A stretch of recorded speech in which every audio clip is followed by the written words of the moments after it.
একজন খ্রিস্টান পাদ্রী মাত্র একবার দেখেই চিনে ফেলেছিলেন এই বালকই হবেন শেষ নবী। কিভাবে? শুনুন এই অবিশ্বাস্য ঘটনা।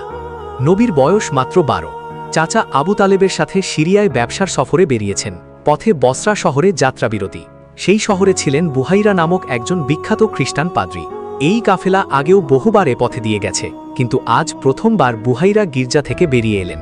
সরাসরি গেলেন সেই বালকের কাছে, হাত ধরে বললেন, ইনি সৈয়দুল আলামিন, বিশ্ববাসীর নেতা। কিভাবে চিনলেন?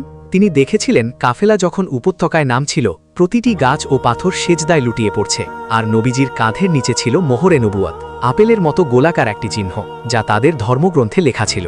এরপর রোম থেকে 7 জন গুপ্তচর এলো শেষ নবীকে খুঁজতে।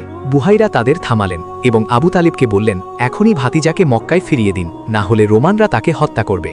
সুবহান আল্লাহ! আল্লাহ তার প্রিয় নবীকে কিভাবে হেফাজত করেছিলেন, এই ঘটনা সহিহ হাদিসে বর্ণিত আছে। আরও এমন অজানা ইসলামিক ইতিহাস জানতে ফলো করুন এবং ভিডিওটি শেয়ার করুন।